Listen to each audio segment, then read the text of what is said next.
So supreme ఏం తీర్పు ఇవ్వబోతోంది ఫిరాయింపు ఎమ్మెల్యేల విషయంలో అన్న చాలా కీలకంగా మారింది. 2 పిటిషన్లు దాఖలైన విషయం మనకు తెలిసిందే. 10 మందిని అనర్హులుగా ప్రకటించాలి అంటూ 2 వేర్వేరు పిటిషన్లు దాఖలయ్యాయి. సుప్రీం గత తీర్పుల్ని అమలు చేయట్లేదు అంటూ కేటీఆర్ పిటిషన్ వేశారు. హైకోర్టు ఆదేశాలను పాటించట్లేదు అంటే ఇంకొక వైపు కౌశిక్ రెడ్డి ఇంకొక పిటిషన్ వేశారు. విచారణ పూర్తి చేసి ఏప్రిల్ 3న తీర్పుని రిజర్వ్ చేసింది సుప్రీంకోర్టు సీజే ధర్మాసనం ఇవాళ ఇవ్వబోయే తుది తీర్పుపై ఇప్పుడు ఉత్కంఠ కనిపిస్తోంది.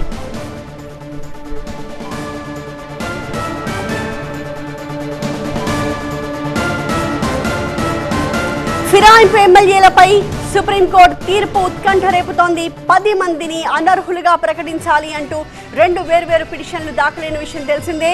ఒకటి కేటీఆర్ వేసిన పిటిషన్, ఇంకొకటి పాడి కౌశిక్ రెడ్డి వేసిన పిటిషన్. హైకోర్టు ఆదేశాలను పాటించట్లేదు అని కౌశిక్ రెడ్డి పిటిషన్ వేశారు. సుప్రీం గతంలో ఇచ్చిన తీర్పుల్ని అమలు చేయట్లేదు అంటూ కేటీఆర్ ఒక పిటిషన్ వేశారు. అయితే ఈ 2 పిటిషన్లపై విచారణ పూర్తి చేసేసింది సుప్రీంకోర్టు. ఏప్రిల్ 3న తీర్పుని రిజర్వ్ చేసింది. సుప్రీంకోర్టు సీజే ధర్మాసనం ఇవాళ తుది తీర్పు ఇవ్వబోతోంది. ఏం తీర్పు ఇస్తుంది అన్నది ఇక్కడ ఉత్కంఠ రేపుతోంది.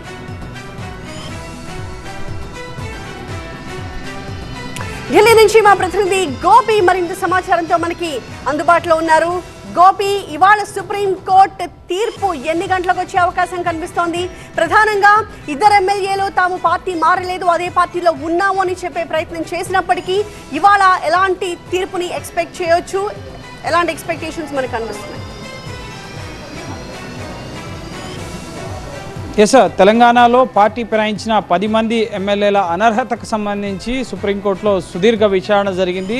ఈ కేసుకు సంబంధించి ఉదయం 10:30 గంటలకు సుప్రీంకోర్టు ప్రధాన న్యాయమూర్తి ధర్మాసనం తీర్పును వెలువరించబోతోంది. పాడి కౌశిక్ రెడ్డి, అలాగే జగదీశ్వర్ రెడ్డి, అలాగే కేటీఆర్ వీరు దాఖలు చేసిన పిటిషన్లతో పాటుగా బీజేపీ ఎమ్మెల్యే మహేశ్వర్ రెడ్డి దాఖలు చేసిన పిటిషన్ని కూడా కలిపి సుప్రీంకోర్టు విచారించడం జరిగింది. ఏప్రిల్ 3వ తేదీన తీర్పుని రిజర్వ్ చేయడం జరిగింది.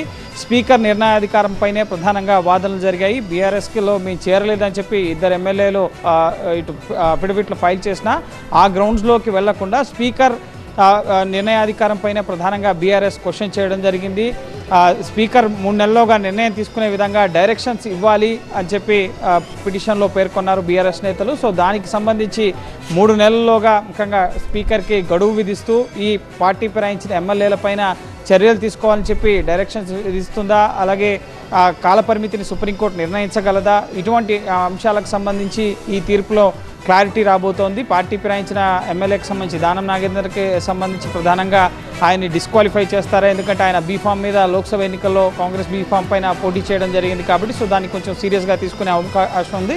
సో ఏం జరగబోతోంది అనేది ఉదయం 10:30, 11 గంటలకల్లా కూడా స్పష్టత రాబోతోంది. ఒకవేళ స్పీకర్కి కనుక ఇటు టైం బౌండ్ విధిస్తూ ఎమ్మెల్యేల అనర్హత పైన నిర్ణయం తీసుకోవాలని చెప్పి ఆదేశిస్తే మళ్ళీ దాన్ని రాజ్యాంగ ధర్మాసనం ముందు ఏమన్నా సవాల్ చేస్తారా? ఇది ద్విసభ్య ధర్మాసనం ముందు విచారణ జరిగింది. ఇప్పుడు గతంలో బీఆర్ గవాయ్ కోర్టు నెంబర్ 2లో ఉన్నప్పుడు అగస్టిన్ మాస్, అలాగే ఆయన ముందు ఈ పిటిషన్లు అనేవి విచారణ జరిగాయి. ఇప్పుడు ఆయన సీజీఐ బెంచ్కి వచ్చారు కాబట్టి ఆ బెంచ్ ముందు ముఖ్యంగా తీర్పు అనేది వెలువడం కాబోతోంది. సో ఇప్పుడు ఆ తీర్పుని సవాల్ చేస్తూ మళ్ళీ, ఎందుకంటే రాజ్యాంగబద్ధమైన పదవిలో ఉన్న స్పీకర్ నిర్ణయాధికారులపైన కోర్టులు జోక్యం చేసుకోవడానికి సరిపోవని చెప్పి ముకుల్ రోహత్గి స్పీకర్ తరఫున వాదనలు వినిపించడం జరిగింది. స్పీకర్ సరైన సమయంలోనే నిర్ణయం తీసుకుంటారు. పిటిషనర్లే ఇటు హడావిడిగా కోర్టుకు వచ్చారు, నిర్ణయం తీసుకునే సమయం కూడా ఇవ్వలేదని చెప్పి గతంలో వాదనల సందర్భంగా స్పీకర్ తరఫున కూడా కోర్టులో వాదనలు వినిపించారు కాబట్టి సో ఈరోజు సుప్రీంకోర్టు ఏం తీర్పు ఇవ్వబోతోంది? సో ఈ తీర్పు ఆధారంగానే నెక్స్ట్ తెలంగాణలో ఈ 10 అసెంబ్లీ కాన్స్టిట్యున్సీస్కి